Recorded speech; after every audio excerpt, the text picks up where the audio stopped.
Olá, queridos amigos e amigas que acompanham semanalmente as lives que a Sociedade Espírita e Filantrópica Irmã Francisca leva ao ar em diversos dias da semana, né, de assuntos bastante específicos. As lives do Evangelho, elas acontecem às terças, quartas, quintas e sábados, às 19 horas, e as lives das palestras nas segundas-feiras às 20 horas, nas quintas-feiras às 14 horas, nas sextas-feiras às 19 horas e nos domingos às 10 horas da manhã. Hoje, sábado, dia 24 de outubro, estamos fazendo esta live para trazer mais uma passagem do Evangelho, dando continuidade ao capítulo e ao item que nós iniciamos na semana passada. Nós estamos tratando aqui do capítulo 20, os trabalhadores da última hora, no item 4, missão dos espíritas na Terra. Mas antes de iniciarmos propriamente o nosso Evangelho, vamos então fazer a nossa prece para nos sintonizarmos com a espiritualidade. Lembrando a todos, né, que porventura tenham se esquecido de pegar o copo com água, a garrafinha com água, o jarro d'água, né, para que a espiritualidade possa fluidificar e vocês possam então sorver, né, o fluido que é ofertado pelos amigos da espiritualidade. Peço àqueles que se sentirem à vontade que possam fechar os seus olhos, inspirar e expirar calma, suave e profundamente, asserenando os corações e elevando o pensamento a Deus, a Jesus, pedindo ao Mestre querido que possa permitir estejam juntos de nós nestes momentos os amigos da espiritualidade que dirigem a realização do Evangelho no Centro Irmã Francisca, a fim de que eles possam nos sustentar na realização deste trabalho, possam nos inspirar os melhores pensamentos, os melhores sentimentos, e possam encontrar em nós a receptividade, a ressonância necessária para que o Evangelho possa vibrar em nossa intimidade, que possamos não só compreender-lhes os ensinos, mas também vivenciá-lo em nossas atitudes. Pedimos também o amparo e a proteção para aqueles irmãos desencarnados que sabemos são trazidos na realização destas atividades e que também precisam de evangelizar-se, assim como nós, que eles possam receber as bênçãos da palavra de Jesus e seguirem o seu caminho na erraticidade. Mestre Jesus, nós vos pedimos que permaneça conosco nestes breves momentos. Que assim seja.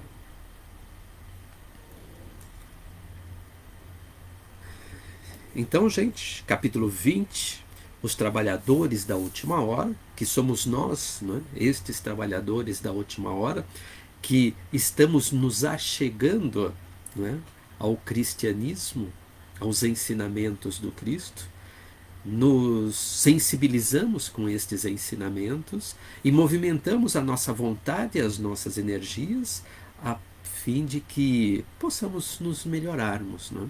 Nos transformarmos. Somos estes os trabalhadores da última hora. Os primeiros foram os apóstolos que conviveram com Jesus há 2000 e tantos anos atrás. Na semana passada nós vimos os 6 primeiros capítulos, os 7 parágrafos desta lição, né? E aqui nós damos continuidade com a fala de Erasto, esse espírito para mim muito importante dentro da doutrina, como já comentei anteriormente. E Erasto continua dizendo para a gente, então, a fé é a virtude que desloca as montanhas, vos disse Jesus. Por quê? Não é? A fé, não é? Quando eu digo para esta montanha, transporta-te daqui para colar, né? A montanha se move de um lado para o outro. Mas que montanha é essa? É a montanha física, é a montanha geográfica que a gente tem lá no horizonte? Não é? De casa dá para ver lá o Morro de Ipanema. Será que é aquela montanha lá em Peró que eu falo para sai daqui, vai para lá, né? E ele me atende, né, ao pedido? Olha o que diz Erasto para nós. Né? Jesus, todavia, né, o que vos disse Jesus, todavia, mais pesadas que as mais pesadas montanhas, jazem nos corações dos homens. Então, não é? Quando é para eu dizer, não é, para a montanha sair de um lado, não é, e ir para o outro, se eu tiver a fé do tamanho de um grão de mostarda, não é? É o que ensinou Jesus. Se tem fé do tamanho de um grão de mostarda, fala para a montanha, vai daqui para colar e ela te obedece. Aqui ele vem dizer, não é, que estas montanhas que são mais pesadas do que as montanhas geográficas jazem nos corações dos homens, né, a impureza e todos os seus vícios. Estas são as montanhas, as minhas impurezas, os meus vícios morais, as minhas más inclinações, né, os meus desejos, né, as sensações descontroladas, as paixões que eu ainda carrego aqui dentro, não é isto? Né, a ilusão que eu crio na minha mente a respeito da realidade em que eu vivo. Muitas vezes eu não vivo a realidade, eu vivo uma ilusão, não é? Uma via paralela da realidade. Então, não é? O deslocamento da montanha que eu preciso propor é para mim mesmo. Não é? A montanha que eu tenho que remover está aqui dentro. Aqui. Não é? Então, olha, é aqui que eu tenho que dizer: montanha, remove-te daqui para colar. É tarefa fácil? Mas de jeito nenhum. Não é tarefa, é dificílima. Não é? Posso falhar nessa empreitada? Posso falhar. Será que Deus dá a cruz maior do que eu posso carregar? Não, de forma nenhuma. Se as provas e as expiações que eu mesmo escolhi no meu planejamento reencarnatório vivenciar nesta existência, não é? Então eu que escolhi, não é? Se eu não trouxesse todos os recursos necessários para poder alcançar êxito em relação a estas provas e estas expiações, Deus não seria justo, Deus não seria bom, não é? Ele estaria querendo, não é, que eu me esfolasse aqui na minha reencarnação. Muito pelo contrário, não é? Todo o planejamento elaborado pelo plano espiritual, com a nossa participação, não é, para que a gente possa, ao fim da presente reencarnação, ter alcançado o êxito necessário, todos os recursos são colocados à nossa disposição. E a espiritualidade ainda avalia as nossas possibilidades, e se tem alguma coisa que a gente escolheu e que nós não vamos dar conta daquilo, eles são sinceros a pontuar para a gente: olha, você já falhou nesse aspecto nas outras tantas reencarnações. Não é melhor deixar isto para a próxima? Né? Escolhe só isto aqui, esse tantinho. Não queira escolher esse tanto porque você não tem dado conta. Então, a gente chega aqui com a proposta de realizar transformações, com muita dificuldade, com toda certeza, não é? Mas trazemos toda a estrutura de que necessitamos para poder vencer as provas e as expiações, as dificuldades, as dores, os sofrimentos, assim como vivenciar as alegrias. A gente não pode duvidar disso, senão não haveria misericórdia por parte de Deus. Não haveria justiça da parte de Deus. E Erasto diz então, não é? Bom, jazem nos corações dos homens a impureza e os vícios. Ide, portanto, com coragem para removerdes esta montanha de iniquidade. Né? Então eu não tenho que remover, né, o acidente geográfico que é a montanha lá. Eu preciso remover as montanhas que estão aqui dentro de mim mesmo. Esta é a proposta. Né? Por isso é que aqui no Evangelho, no capítulo 17 passado, né, lá, Sede Perfeito, é o título do capítulo 17, né, no item 4, o verdadeiro espírita, aqui é a missão dos espíritas, lá o verdadeiro espírita se reconhece pela sua transformação e pelos esforços que faz por vencer as suas más inclinações, não é? Os seus vícios morais, as suas impurezas. Não é? Então, os esforços que a gente faz. Não é? É isto que a nossa própria consciência vai nos cobrar lá na frente. Então eu preciso, primeiro de tudo, saber quais são, não é, estas minhas iniquidades. Quais são as maldades e as perversidades que eu ainda carrego na minha intimidade. Aí agora vocês estão olhando, né, para a tela e falando, Cláudio, mas como assim? Eu, mau e perverso? Você está redondamente enganado. Isso já pode ter sido que eu fui em outra reencarnação. Mas aqui não. Aqui eu, espírita, sou bonzinho. Né? Será mesmo? Né? Porque invariavelmente nós espíritas, e às vezes até os companheiros de outras religiões, também se acham bonzinhos, porque conhecemos os ensinamentos do Cristo.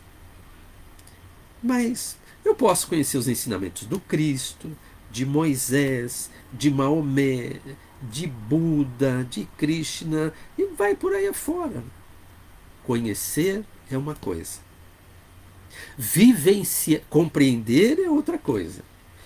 Depois de compreender, eu preciso movimentar a minha vontade para vivenciar aqueles ensinamentos. Aí sim, né? Aí eu estou fazendo a coisa certa, estou no bom caminho. Mas enquanto eu só conheço, gente, não faz absolutamente diferença nenhuma. Né? Conheço muito da doutrina espírita, né? Faço palestra, né? Sim, gravo as lives do Evangelho, faço o Evangelho quando está lá na Casa Espírita, ao vivo e a cores, não é isso? Dou aula de doutrina espírita, não é? Trabalho no atendimento fraterno, trabalho no grupo mediúnico, dialogo com os espíritos, eu faço um monte de serviço na Casa Espírita. Mudou alguma coisa aqui dentro? Eu faço o bem para as pessoas, além de todo esse arcabouço de atividades voluntárias na doutrina espírita? Na minha relação com os meus pais, com a minha irmã, com a minha esposa, com minhas filhas, com a minha sogra, meus cunhados, minhas cunhadas, sou uma pessoa melhor? No trabalho, com o meu chefe, com meus companheiros do mesmo nível hierárquico, com meus subordinados, eu sou uma pessoa melhor? Senão não tem valor nenhum tudo aquilo que eu sei da doutrina espírita, em absoluto. Então, né, o que me propõe Erasto?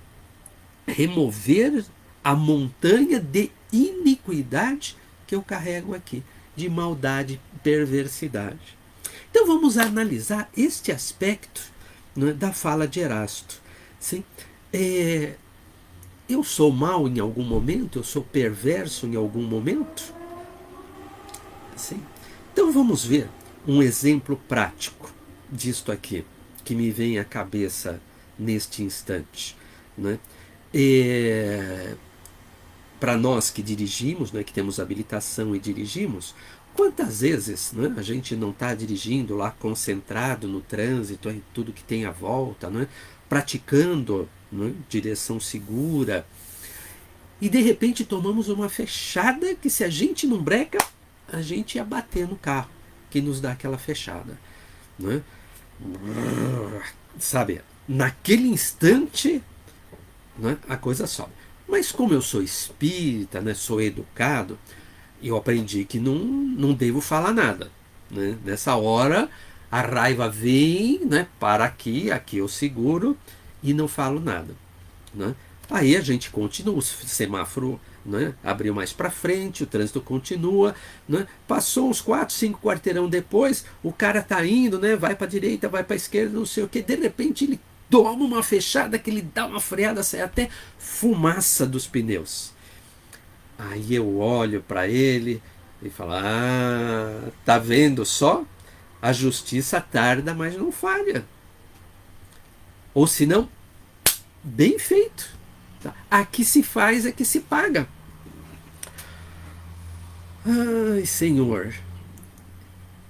Aqui, gente, né, é o meu sentimento de vingança que está falando mais alto ainda. Eu posso, né, me revestir da aparência de bonzinho. Né? Na hora que eu tomei a fechada, eu consegui controlar, não falei absolutamente nada. Tudo bem que eu pensei e senti. Lembrei da mãe dele, da avó dele, da bisavó dele, tá certo? Tive vontade de exteriorizar, mas não falei nada. Já é um ponto positivo, né? Mas eu não posso me esquecer que o estrago eu faço na hora em que eu pensei e senti. O fato de não ter falado não representou grande coisa, mas tá bom, já é um pontinho a favor.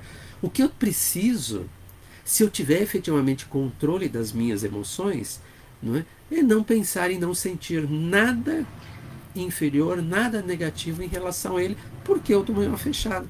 Sabe Deus se naquela hora ele teve um problema lá de saúde, ou ele não estava atento e não viu que eu estava na frente dele, ou eu estava no ponto cego do carro dele. Quanta coisa eu posso pensar para relevar o fato dele ter me dado a fechada. Agora, quando eu falo, a justiça, gente, é pura vingança. Pode chamar de vingança isto, vingança aquilo, vingança leve, vingança branca, vingança... É vingança. São nuances da vingança que eu ainda guardo na minha intimidade. E isto é maldade, é perversidade. Ao sentir e pensar desta forma, assim, eu estou fazendo mal para mim e estou desejando mal para ele. Se eu achar que não é nada e que posso continuar pensando e sentindo isto, eu vou continuar fazendo mal para mim. Não estou mudando nada com o que a doutrina espírita me ensina.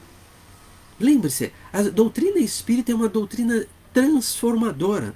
Mas não é transformadora para o outro, não. É transformadora para mim.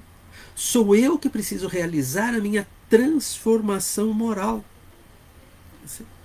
Vejamos um outro caso. Olha só. Todos nós vivemos no nosso dia a dia, por diversas razões, contrariedades. Então, fui contrariado em alguma coisa que eu penso, em alguma coisa que eu sinto. Pode ser pela esposa, pode ser pelo esposo, pode ser pelo filho, pode ser pelo vizinho, não é isso? Pode ser que seja pelo síndico do prédio, para aqueles que moram em condomínios, não é isso? Pode ser que seja pelo porteiro, pode ser que seja no trânsito, pode ser que seja pelo colega da mesa ao lado de trabalho, o cliente que chegou no balcão, o que ligou para mim. Tá? Então, existem diversas situações no nosso cotidiano que o acontecimento me causou contrariedade. E a contrariedade é normal para todos nós, nas nossas relações com as outras pessoas. Às vezes, eu posso até ficar contrariado com o tempo. Eu queria sol e está chovendo. Eu queria chuva e está sol. Se nem Jesus não agradou todo mundo, e nem Deus não agrada todo mundo ainda hoje, tanto que nós brigamos muito com Deus, imagine só com a natureza. Mas a contrariedade. Fiquei contrariado, dali a pouco passou. Vamos olhar o exemplo das crianças. A gente dá uma bronca na criança. A gente coloca o filho ou o neto para sentar no banquinho lá onde ele vai ficar 10 segundos refletindo sobre o que ele fez, o que ele falou. Como é que a criança reage depois daqueles breves momentos de contrariedade, depois de ter ido emburrada para o banquinho, depois a gente ter deixado ela sem mexer no celular, sem ver o programa que ela gosta na televisão, sem brincar com o amiguinho? Como é que a criança reage? Passou a contrariedade, 5 minutos depois, ela esqueceu. Ela vem, te abraça, te beija, é solidária. Nós somos assim?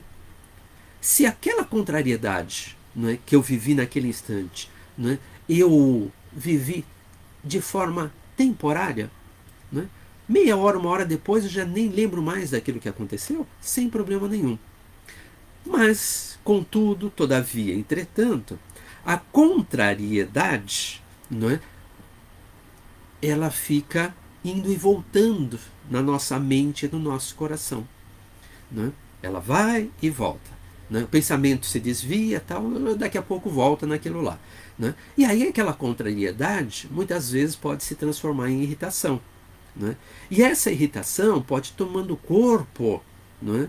E, gente, a contrariedade, a irritação, né? A mágoa, né? A brigada durante um tempo continuado por nós na nossa intimidade, da mesma forma, não faz bem para nós e não faz bem para outra pessoa, porque nós estamos vinculados a ela, ó, nós estamos ali, não é? Um vínculo pelo pensamento e pelo sentimento, agarrado com ela. Não é? E tudo que aquilo que nós pensamos e nós sentimos, nós endereçamos a ela. Faz mal para a gente e faz mal para ela. Faz mal. É maldade da nossa parte. Não é? Eu não posso me esquecer que lá Moisés trouxe para nós o principal mandamento, que é amar a Deus sobre todas as coisas. Quando chegou Jesus, 1600, 1800 anos depois, ele pegou e reforçou este ensinamento para nós. Que nós precisamos aprender a amar a Deus, mas que nós só vamos conseguir amar a Deus, porque Ele facilitou o trabalho, já que Deus, né, é uma entidade bastante distante da gente, né, sob determinados aspectos, né, é imaterial. Né, Jesus, nós sabemos que Ele esteve aqui, né, nós temos a imagem dele, temos a história dele. Agora Deus, né, por conta da sua imaterialidade, né, muitas vezes é mais difícil a nossa compreensão. Né? Então, Jesus, para facilitar o nosso entendimento, falou: olha, para amar a Deus, você precisa aprender a amar ao próximo como a ti mesmo. Então, quando eu fico, né, com, né, estes pensamentos e estes sentimentos que me causam mal, eu não estou respeitando este ensinamento básico, que é amar a mim mesmo. Quando eu estou endereçando estes pensamentos, não é, de irritabilidade, sim, de intolerância, né, de contrariedade, não é, em relação às outras pessoas, e elas ficam recebendo essas vibrações, eu não estou conseguindo amar ao meu semelhante. Quando eu não amo a mim e não amo ao meu semelhante, eu estou demonstrando a Deus que eu não amo a Ele também, que eu não aprendi ainda a fazer isto. Porque eu só vou amar a Ele através do meu semelhante. E para amar o meu semelhante, eu tenho que aprender a gostar de mim mesmo, a cuidar de mim, a ponto, né, de pegar estas coisas que eu ainda estou fazendo, estas montanhas de iniquidade, né, de maldades, de pequenas maldades, né, e colocar isto para fora de mim. Preciso passar a ter uma outra atitude diante da vida, que não é fácil de fazer. Um outro exemplo, gente, né, a ansiedade. Inclusive, em muitas oportunidades eu tenho ouvido as pessoas falando que são muito ansiosas.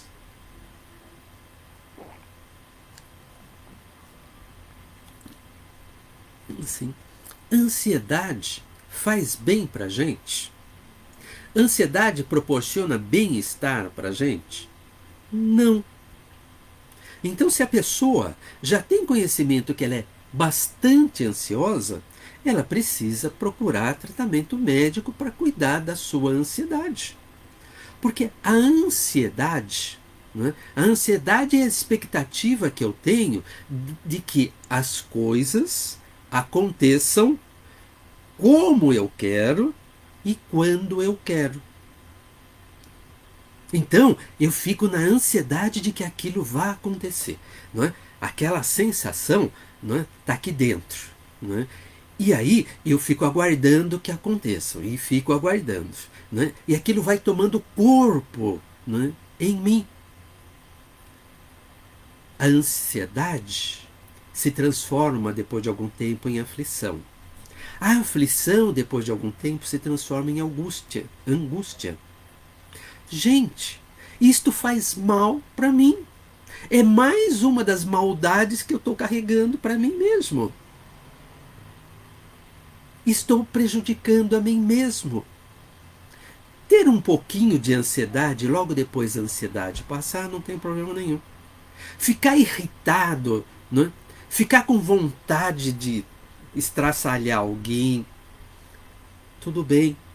5 minutos depois passou, esqueceu, sem problemas. Isto faz parte da nossa imperfeição ainda. Mas quando eu alimento isto na minha intimidade, e estes 5 minutos se transformam em 5 horas, 50 horas, 500 horas, dias, semanas, meses às vezes. O outro dia, num atendimento fraterno, eu perguntei para um companheirinho, não é? Faz quanto tempo, por quanto tempo você ficou guardando essa contrariedade? Mais de ano, Cláudio, foi a resposta dele. Mais de ano, gente. Mais de ano que eu abriguei isto, não é? Abriguei essas sensações que prejudicam a minha atmosfera psíquica. Todas essas pequenas maldades, quer dizer, essas coisas que fazem mal para mim, não é que aqui eu estou, não é, atribuindo o nome de maldade, segundo, não é, o que me diz Erasto nesta lição, não é, prejudicam a mim. Imagina ficar guardando aquela contrariedade, aquela mágoa, durante mais de um ano. Gente, quando eu. Isto é estar ruminando, não é? A coisa vai, volta, vai, volta, vai, volta. Puxa vida, todo este tempo, isto é uma batalha que eu estou realizando com a outra pessoa, com quem eu não me entendi ainda. Quanto isto não faz mal para mim, não faz mal para ela.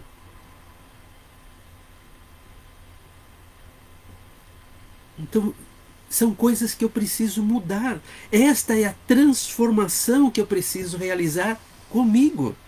Estas são as montanhas de iniquidades que eu preciso remover daqui de dentro. Se eu sinto ciúmes, o apego descontrolado sobre pessoas e coisas, eu preciso rever os conceitos. E lembre-se, toda vez que eu tiver uma dificuldade de resolver alguns desses problemas na minha intimidade, que eu não consigo fazer sozinho, passo no atendimento fraterno da casa espírita e ainda não consigo realizar isto, né, eu preciso buscar ajuda terapêutica. A ciência médica está aí para nos ajudar a resolver estas coisas. Às vezes é o conjunto, né, de terapias, não é, que eu preciso empregar, as que a doutrina espírita me oferece, mas que a psiquiatria e a psicologia me oferecem para poder vencer as dificuldades que eu trago, para no decorrer do tempo remover estas montanhas da minha intimidade. Isto faz parte dos cuidados que eu preciso ter comigo mesmo, não é? Então, os ciúmes e o apego às coisas, não é? As pessoas, não é, são minhas, as propriedades são minhas. Não. Não é? Nós somos simplesmente os cuidadores das pessoas em relação aos filhos, aos pais, à esposa, ao esposo. Não somos dono de nada nem de ninguém. Chegamos aqui sem uma roupa do corpo e vamos partir daqui, não é, do mesmo jeito. Então não comporta ter, não é, apego às coisas. Preciso quanto antes me desapegar das coisas, desde as coisas mais simples até as coisas mais complexas. Às vezes, gente, o apego é com coisas simples. Né? Olha, né? Está aqui, né? Vamos supor que isto fosse, né, uma xícara, uma caneca que eu ganhei quando casei, né, há 40 anos atrás. Não, não posso. Né? Isto daqui tem que ficar guardado para a posteridade. Meu Deus do céu, não é assim que as coisas funcionam. Sim? Às vezes o meu apego não é aquilo que eu ganhei de presente no casamento, de que eu ganhei de presente nas bodas, não. Às vezes é ao lugar que eu sento na mesa. Né? Olha, né? Aí na ponta, ali naquela ponta, aquele é o meu lugar. Se outro senta no lugar, pronto, eu já fiquei contrariado. Não. Qual a diferença de eu sentar do lado esquerdo, do lado direito, no meio? E se a mesa for redonda? Como é que fica? Não é? Então, o quanto antes eu tenho que me desapegar das coisas. Da mesma forma, quando os entes queridos retornam à espiritualidade. Gente, a única certeza que nós temos ao nascer é que nós vamos morrer. Esta é certeza para todos nós, sem nenhuma exceção. Então, por mais que eu goste, por mais que eu ame o ente querido, eu sei que o ente querido, num determinado momento, vai partir. E a doutrina espírita, ela me mostra que eu preciso me preparar o quanto antes para que os entes queridos possam estar partindo, cada um no seu devido tempo. Eu não posso ficar apegado ao ente querido quando ele retornou à espiritualidade, porque o meu excesso de preocupação com o estado dele, né, a minha saudade sem limites, porque saudade é um sentimento natural que nos vincula ao espírito que partiu pelos laços da afeição. Não é?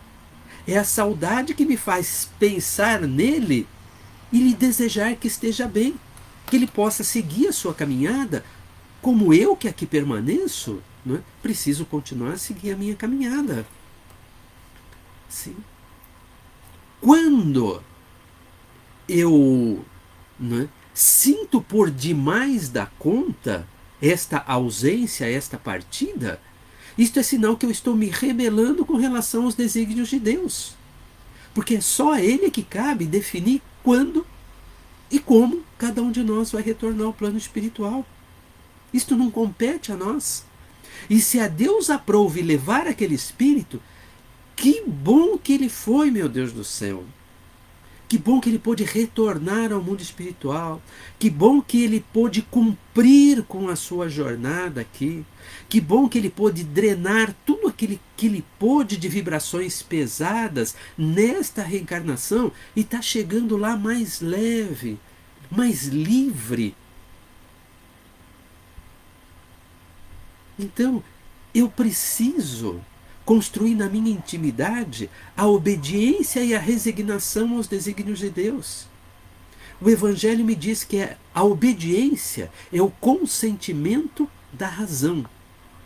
E a resignação é o consentimento do coração. Então, a razão precisa ser ativada na minha intimidade para eu poder compreender estes desígnios de Deus que muitas vezes podem estar fora do alcance da minha compreensão, mas compete a Deus, não é a mim. E aí a resignação vibrar intensamente na minha intimidade, pensando que se Deus entendeu que aquele era o momento do ente querido partir, retornar à pátria espiritual, ir de encontro à família espiritual que está esperando por ele de braços abertos, por que eu vou ficar aqui chorando pelos cantos, triste? Não comporta isto. E isto é a mais pura rebeldia em relação aos desígnios de Deus. Gente, obediência e resignação neste momento.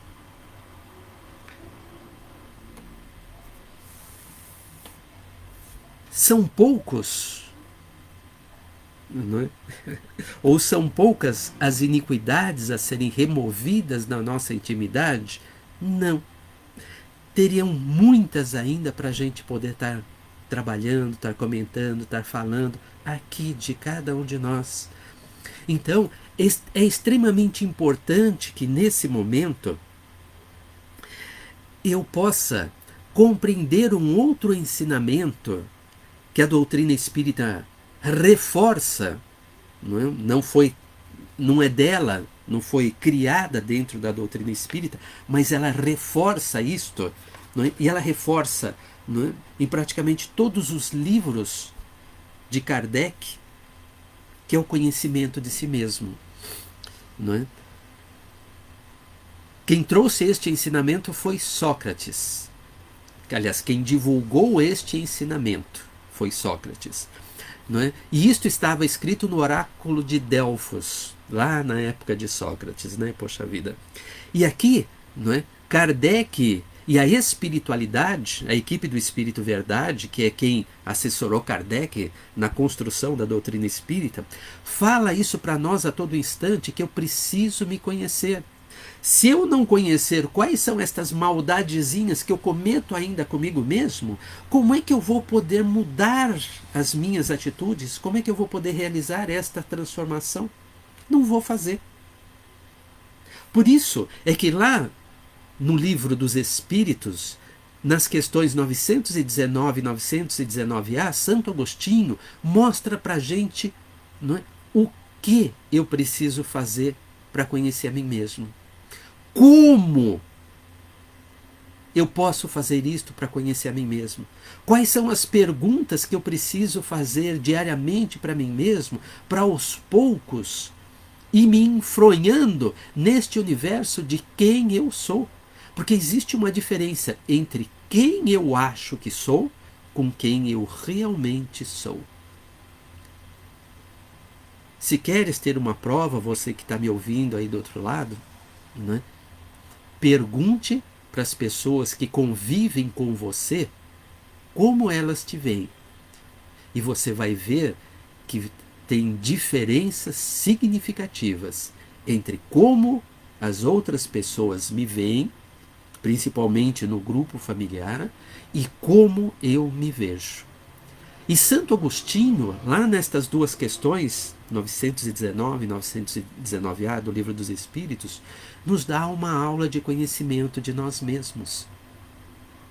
Aí eu preciso pegar este aprendizado, que eu preciso começar a exercitar-me na minha existência, porque eu não vou me conhecer em 5 minutos, em 1 ano. Não, talvez eu leve esta e muitas outras existências para conhecer quem eu verdadeiramente sou. Mas aí eu vou lá no capítulo 17, novamente do Evangelho, Sede Perfeitos, onde, veja, Jesus propõe para que nós sejamos perfeitos. E nós vamos alcançar a perfeição em algum dia nas nossas reencarnações futuras. Mas lá no item 3 tem o homem de bem. O homem de bem é o referencial comparativo onde eu posso me espelhar. Eu vou me conhecendo e aí eu vou lá naquele referencial comparativo que é o homem de bem e vou cruzando as coisas. Eu já faço isto? Eu já faço isto? Quanto disto eu consigo fazer? Numa escala de 0 a 100, quanto eu já faço? Eu faço 10%, eu faço 20%. Pô, eu preciso melhorar ainda 80%. Olha, isso já faço 60%. Tenho 40% para melhorar. Então, é isto que eu preciso fazer para, aos poucos, estabelecer para mim mesmo as metas de realização, de transformação na minha própria existência. A fim de que eu possa... Veja, nós lemos um parágrafo. Gente, um parágrafo deste item 4 do Evangelho. Para que eu possa conhecer quais são as minhas iniquidades, quais são as minhas pequenas maldades que eu faço para mim mesmo, que prejudica a mim, prejudica os outros. E para eu descobrir os caminhos para removê-las da minha própria intimidade, para realizar esta transformação moral que a doutrina espírita propõe para cada um de nós. Pensem nisso. Fica aqui o convite para refletir sobre isto nesta próxima semana.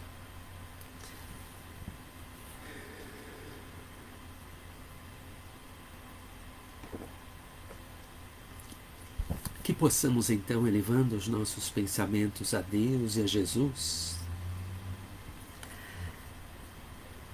sentindo que os Espíritos amigos nos envolvem amorosamente nestes instantes, que possamos abrir os nossos corações a fim de recebê-los carinhosamente em nossos lares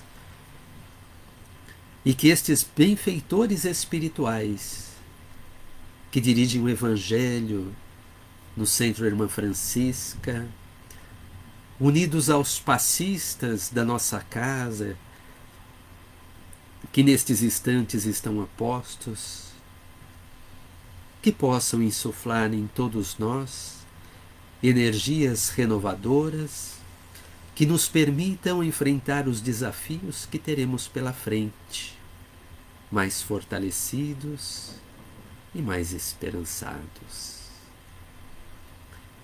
Que se faça em nós a tua vontade, Senhor, nestes momentos.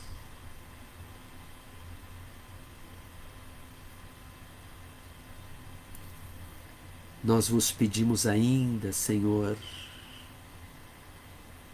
que se porventura em nossos lares houver algum irmão desencarnado que adentrou a nossa casa, sintonizados conosco pelos nossos pensamentos e pelos nossos sentimentos,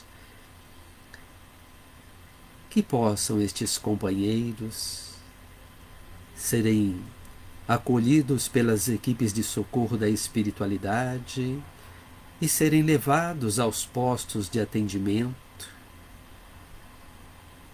para que recebam a acolhida, o tratamento e o esclarecimento de que necessitam, a fim de seguirem também a sua jornada na erraticidade.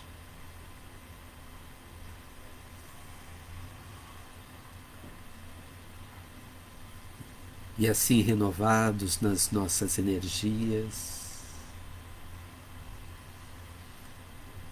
que possamos, no exercício da caridade, como nos ensina Jesus, doar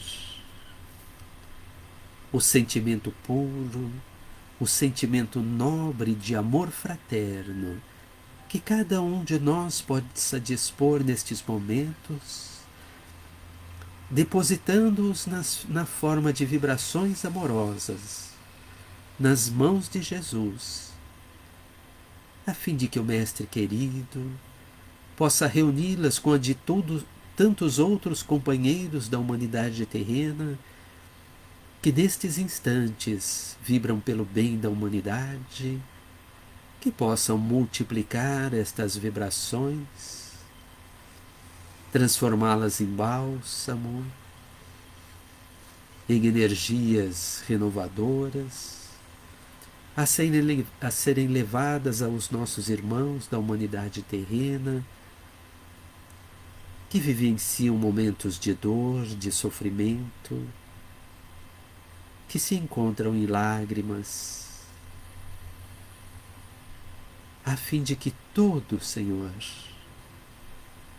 amparados pela misericórdia divina, sustentados pelo amor de Jesus, possam ter fortalecidos na sua intimidade a esperança, a coragem, a vontade e a fé.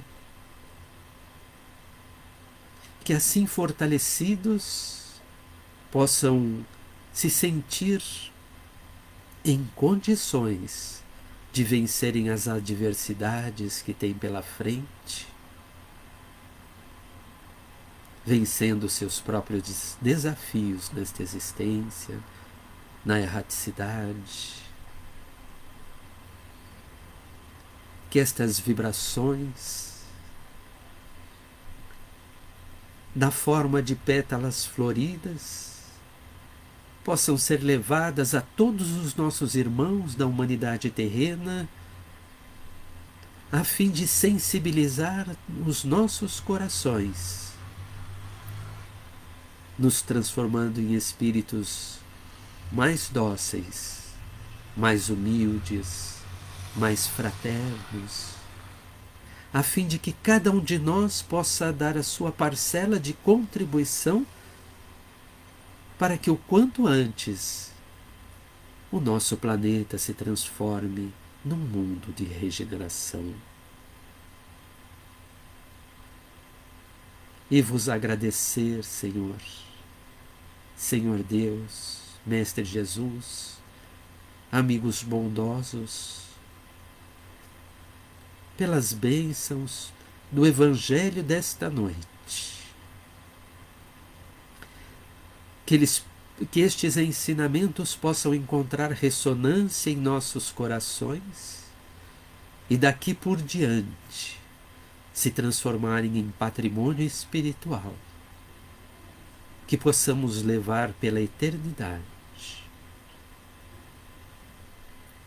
Agradecermos-vos, Senhor, pelas inúmeras oportunidades de provarmos que já aprendemos os teus ensinamentos e que nos dá através da nossa convivência com os nossos amigos, com os nossos entes queridos nesta reencarnação. Mesmo com os nossos adversários, que são aqueles que nos mostram onde precisamos melhorar. De vos agradecer, Senhor, pela luz que emana de vós, Jesus, e que ilumina os nossos caminhos. Pelo teu amor, Mestre querido, que renova em nós também as energias pequenas ainda desta virtude, mas que já trazemos de alguma forma em nossa intimidade e que nos estimula a cada dia a fazermos o bem e a sermos melhor. Mestre querido, derrame sobre todos nós as tuas bênçãos, a tua luz e o teu amor. Que assim seja.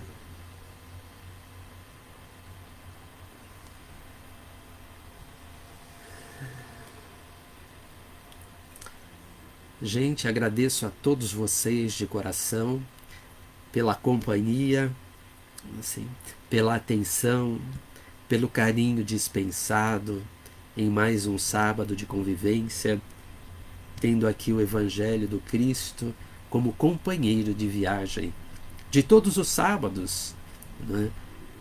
Neste período de pandemia, como disse um psicólogo num seminário domingo passado, não de afastamento social, de afastamento físico, porque de afastamento social, não, porque estamos reunidos socialmente aqui também. Que possamos estar juntos novamente na próxima semana, no próximo sábado.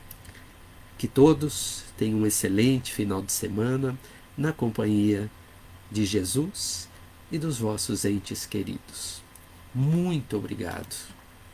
Até lá.